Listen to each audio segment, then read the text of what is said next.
Hello മക്കളെ, എല്ലാവർക്കും good morning. ഇന്നെൻ്റെ ക്ലാസ് എക്കണോമിക്സിൻ്റെ അതിൽ ഏറ്റവും പ്രധാനപ്പെട്ട ഒരു പോർഷനാണ് ഫാക്ടേഴ്സ് ഓഫ് പ്രൊഡക്ഷൻ എന്ന് പറയും. ഉൽപ്പാദന ഘടകങ്ങൾ, ഫാക്ടേഴ്സ് ഓഫ് പ്രൊഡക്ഷൻ. അത് യു ജി പി ജി ക്ലാസ്സിലെല്ലാം ഉണ്ട്. പി ജിയിലൊന്നും വലിയ കാര്യമൊന്നുമില്ല, കാരണം യു ജിയിൽ ഇതെല്ലാം പഠിച്ച് കഴിയുന്നതായതുകൊണ്ട്. പിന്നെ പി എസ് സിക്കൊക്കെ ചോദിക്കാവുന്ന ജനറൽ ക്വസ്റ്റ്യൻസ് ധാരാളമായിട്ട് ചോദിക്കാവുന്ന ഒരു പോർഷനാണ്. അപ്പോൾ എന്താണ് ഫാക്ടേഴ്സ് ഓഫ് പ്രൊഡക്ഷൻ, അതെന്തിനു വേണ്ടി യൂസ് ചെയ്യുന്നത്, അതിനെപ്പറ്റിയുള്ള ഒരു ചെറിയ വിവരണമാണ് ഞാൻ തരുന്നത്. അപ്പോൾ ഫാക്ടേഴ്സ് ഓഫ് പ്രൊഡക്ഷൻ എന്ന് പറയുമ്പോൾ അതുകൊണ്ട് നമ്മൾ ഉദ്ദേശിക്കുന്നത് they are used to create different types of goods and services. നമ്മുടെ എക്കോണമിയിൽ ധാരാളം ഗുഡ്സ് ആൻഡ് സർവീസസ് വേണം. So there are different types of inputs. They are used for producing outputs such as goods and services.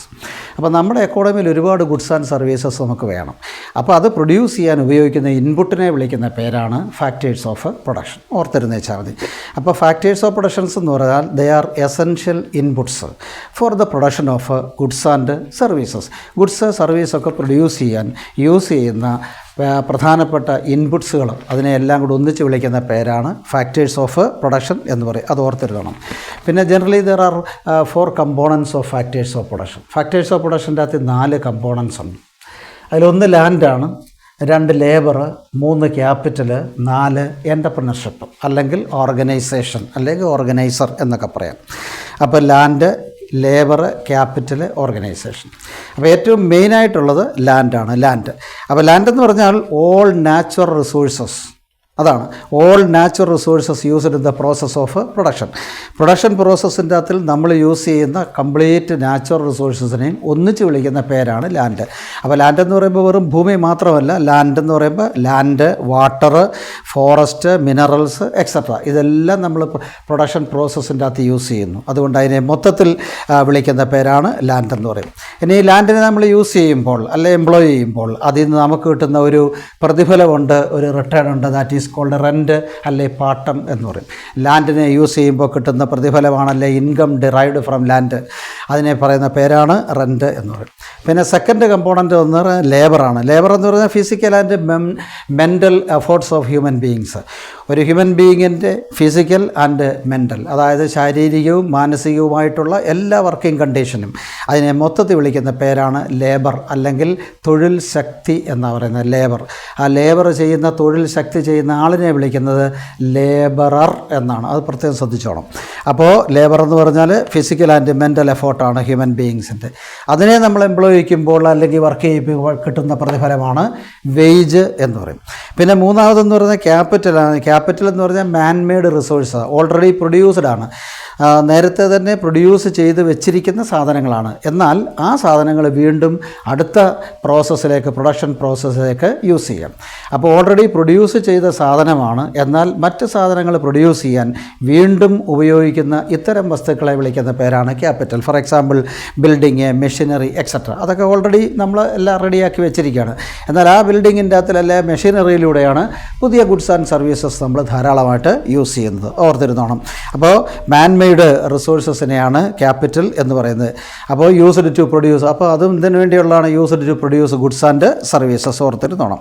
അപ്പോൾ അതിൻ്റെ പ്രതിഫലമാണ് interest എന്ന് പറയും. അപ്പോൾ ക്യാപിറ്റൽ യൂസ് ചെയ്യുമ്പോൾ അതിന് കിട്ടുന്ന പ്രതിഫലം അല്ലെ റിട്ടേൺ, അതിനെ പറയുന്ന പേരാണ് ഇൻട്രസ്റ്റ്. പിന്നെ നാലാമത്തെ എന്ന് പറഞ്ഞാൽ ഓർഗനൈസറാണ് അല്ലെ എൻ്റർപ്രണർഷിപ്പാണ്. എൻ്റർപ്രണർ എന്ന് പറഞ്ഞാൽ ഏറ്റവും വലിയ റിസ്ക് ബിയറേഴ്സ് ഇൻ പ്രൊഡക്ഷൻ എന്നാണ്.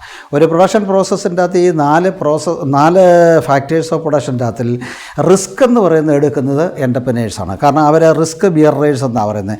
അവർ ചെയ്യുന്നത് എന്താണെന്ന് വെച്ചാൽ they organise the other 3 resources to produce goods and services with risk. അപ്പോൾ ബാക്കിയുള്ള ലാൻഡ്, ലേബർ, ക്യാപിറ്റൽ, ഈ 3നെയും ആവശ്യത്തിനെടുത്ത് യൂസ് ചെയ്തുകൊണ്ട് ഒരു വലിയ റിസ്ക് എടുത്ത് പ്രൊഡക്ഷൻ നടത്തുന്ന ആ 4ാമത്തെ ഗ്രൂപ്പിനെ വിളിക്കുന്ന പേരാണ് എൻ്റർപ്രണർഷിപ്പ്, അല്ലെങ്കിൽ അത് ഓൺട്രപ്രീനെ എന്നൊക്കെയാണ് കറക്റ്റായിട്ടുള്ള പ്രൊനൗൺസിയേഷൻ. മുൻ ക്ലാസ്സുകളിലൊക്കെ അത് ഞാൻ പറഞ്ഞിട്ടുണ്ട്. നമ്മൾ പറയുമ്പോൾ സ്പെല്ലിംഗ് ഒക്കെ കറക്റ്റാകാൻ വേണ്ടി എൻ്റർപ്രണർഷിപ്പ് എന്ന് പറയാം എന്നുള്ളതേ ഉള്ളൂ. അപ്പോൾ റിസ്ക് എടുക്കുന്ന 4ാമത്തെ ഗ്രൂപ്പിനെ വിളിക്കുന്ന പേരാണ്, അതായത് പ്രൊഡക്ഷൻ പ്രോസസ്സ് എന്ന് പറഞ്ഞാൽ റിസ്ക്കാണ്, അതെടുക്കുന്ന 4ാമത്തെ ഗ്രൂപ്പാണ് എൻ്റർപ്രണർഷിപ്പ് എന്ന് പറയും. അവരുടെ പ്രതിഫലമാണ് പ്രോഫിറ്റ് എന്ന് പറയും. എൻ്റർപ്രണർഷിപ്പിൻ്റെ പ്രതിഫലമാണ് പ്രോഫിറ്റ്, ലാഭം. ഇങ്ങനെ 4 ഫാക്ടേഴ്സ് ഓഫ് പ്രൊഡക്ഷന് അവരുടെ 4 റിട്ടേൺസ് ഓർത്തുണ്ട്. പിന്നെ വേണമെങ്കിൽ ഒരു 5th ഫാക്ടേഴ്സ് ഓഫ് പ്രൊഡക്ഷൻ ഇപ്പം ഓൾറെഡി യൂസ് ചെയ്യുന്നുണ്ട്, ടെക്നോളജി എന്ന് പറയും. 5th factors of production technology to raise the efficiency or productivity. അതായത് പ്രൊഡക്ഷൻ പ്രോസസ്സിൻ്റെ അകത്ത് ഈ എഫിഷ്യൻസിയും പ്രൊഡക്ടിവിറ്റിയും റേസ് ചെയ്യാൻ വേണ്ടി നമ്മൾ ഉപയോഗിക്കുന്ന ഏറ്റവും പുതിയ സാങ്കേതിക വിദ്യകൾ. ഇപ്പോൾ ഏറ്റവും പുതിയ AI വരെയുണ്ട്. അപ്പോൾ അങ്ങനെയുള്ള ആ ടെക്നോളജിയെ വേണമെങ്കിൽ നമുക്കൊരു 4th ഫാക്ടേഴ്സ് ഓഫ് പ്രൊഡക്ഷനായിട്ട് കരുതാം. പിന്നെ നമ്മൾ പറയുന്നത് മറ്റൊരു കാര്യം, ഈ ഫാക്ടേഴ്സ് ഓഫ് പ്രൊഡക്ഷൻ ലിമിറ്റഡ് ആയതുകൊണ്ട് അതിനെ ബെറ്ററായിട്ട് നമ്മൾ യൂസ് ചെയ്യണം. ബെറ്ററായിട്ട് യൂസ് ചെയ്യുക എന്ന് പറയുമ്പോൾ good working condition, skill development, അതുപോലെ ട്രെയിനിങ് വേണം. അതുപോലെ വർക്ക് പ്ലേസ് റൈറ്റ്സ്, അതായത് വർക്ക് ചെയ്യുന്ന പ്രദേശങ്ങൾക്ക് അവർക്ക് പിന്നെ അതിൽ പങ്കെടുക്കുന്നവർക്കും എല്ലാത്തിനും അതിൻ്റേതായിട്ടുള്ള റൈറ്റുകളുണ്ട്, അവരുടെ അവകാശങ്ങളുണ്ട്, അത് കൊടുക്കണം. അതുപോലെ പ്രൊട്ടക്ഷൻ, ഫാക്ടേഴ്സ് ഓഫ് പ്രൊഡക്ഷൻ എല്ലാം പ്രൊട്ടക്ഷനൊക്കെ കൊടുക്കണം. വളരെ ബെസ്റ്റായിട്ട് യൂസ് ചെയ്യണം, കാരണം ഇത് ലിമിറ്റഡാണ് റിസോഴ്സസ്. പിന്നെ the importance of factors of production first explained by 2 international economics. 2 international എക്കണോമിസ്റ്റുകളാണ് ഈ ഫാക്ടേഴ്സ് ഓഫ് പ്രൊഡക്ഷൻ്റെ ഇമ്പോർട്ടൻസിനെ പറ്റി ആദ്യമായിട്ട് പറഞ്ഞത്. Heckscher and Ohlin. ഞാനവിടെ എഴുതിയിട്ടുണ്ട്, Heckscher and Ohlin. International development തിയറികളൊക്കെ കൊണ്ടുവന്ന ആൾക്കാരാണ്. ഹിക്സർ ആൻഡ് ഓഹ്ലിൻ എന്ന് പറയുന്ന ഒരു സ്റ്റുഡൻറ്റ് ടീച്ചർ റിലേഷൻഷിപ്പാണ്. ഒരാൾ സ്റ്റുഡൻറ്റും ഒരാൾ ടീച്ചറുമാണ്. അതെല്ലാം ഞാൻ തിയറിക്കകത്ത് പറഞ്ഞിട്ടുണ്ട്. ഹിക്സർ ഓഹ്ലിൻ തിയറി, അവരാണ് ഇതിൻ്റെ ഇമ്പോർട്ടൻസിനെ പറ്റി ആദ്യമായിട്ട് കൊണ്ടുവന്നത്. പിന്നെ നമുക്ക് പറയാവുന്നത് 1 factor can be substituted for another. ഒരു ഫാക്ടറിന് പകരം മറ്റൊരെണ്ണം ഉപയോഗിക്കുക. അതിൻ്റെ അത് 4 എണ്ണത്തിൽ പെട്ടെന്ന് മാറ്റാവുന്ന ഫാക്ടർ ക്യാപിറ്റലാണ്, ഓർത്തോണം. അപ്പോൾ നമുക്ക് ലേബറിനെ കുറച്ചിട്ട് ക്യാപിറ്റൽ കൂട്ടാം. നമ്മൾ 2 ടെക്നോളജി പഠിച്ചിട്ടുണ്ട്, capital intensive technology, labour intensive technology. അപ്പോൾ എന്ന് പറഞ്ഞാൽ ക്യാപിറ്റൽ കൂട്ടാം, ലേബറിനെ കുറച്ചുകൊണ്ട് ക്യാപിറ്റൽ കൂട്ടുമ്പോൾ അത് ക്യാപിറ്റൽ ഇൻറ്റൻസീവ് ടെക്നോളജിയാണ്, അത് ഓർത്തിരുന്നോണം. പിന്നെ അതുപോലെ തന്നെ നമുക്ക് അതിൻ്റെ അകത്ത് പറയാവുന്നത് പിന്നെ മൊബൈൽ ഫാക്ടേഴ്സ് ഓഫ് പ്രൊഡക്ഷൻ എന്ന് പറയുന്ന 4 എണ്ണത്തിൽ ഒന്നേ ഉള്ളൂ. ഏതാ? ലേബറിനെ ഉള്ള ഇഷ്ടാനുസരണം നമുക്ക് ചലിപ്പിക്കാവുന്നത്, അതായത് മൊബൈൽ ചെയ്യാവുന്നത്, ഏതെങ്കിലും തരത്തിലൊരിടത്തുനിന്ന് മറ്റൊരിടത്തോട്ട് കൊണ്ടുപോയി ഏതെങ്കിലും തരത്തിൽ യൂസ് ചെയ്യാവുന്ന മൊബൈൽ ഫാക്ടർ എന്ന് പറയുന്നത് ലേബറാണ്. അതൊക്കെ ഈ 1 മാർക്കിൻ്റെ ക്വസ്റ്റ്യൻ്റെ അകത്തിലൊക്കെ വരുന്നതാണ്. പിന്നെ അതുപോലെ തന്നെ മൊത്തത്തിൽ പറഞ്ഞാൽ ലാൻഡ് അല്ലെങ്കിൽ ഈ പിന്നെ ഫാക്ടേഴ്സ് ഓഫ് പ്രൊഡക്ഷൻ എന്ന് പറഞ്ഞാൽ ഫ്രീ ഗിഫ്റ്റ് ഓഫ് നേച്ചറാണ്, നമ്മൾ നേരത്തെ പറഞ്ഞു. അതുകൊണ്ട് ദേ ആർ അൺഈവൻ ഡിസ്ട്രിബ്യൂട്ടഡ് ആണ്. അൺഈവൻ ഡിസ്ട്രിബ്യൂട്ടഡ് എന്ന് പറഞ്ഞാൽ ചിലയിടത്തൊക്കെ ഒരുപാട് കൂടുതൽ കാണും, ചിലയിടത്ത് കുറച്ചേ കാണത്തുള്ളൂ, ചിലയിടത്ത് ഒട്ടും കാണത്തില്ല. അപ്പോൾ അൺഈവനായിട്ട് ഡിസ്ട്രിബ്യൂട്ട് ചെയ്യപ്പെട്ടിരിക്കുകയാണ്. ഇപ്പം പെട്രോൾ പോലുള്ള സാധനം നമുക്കറിയാമല്ലോ, ഏറ്റവും കൂടുതൽ ഗൾഫ് രാജ്യങ്ങളിൽ എന്ന് പറഞ്ഞതുപോലെ. പിന്നെ അതുപോലെ they are renewable and non renewable. 2 size വേറെയുമുണ്ട്.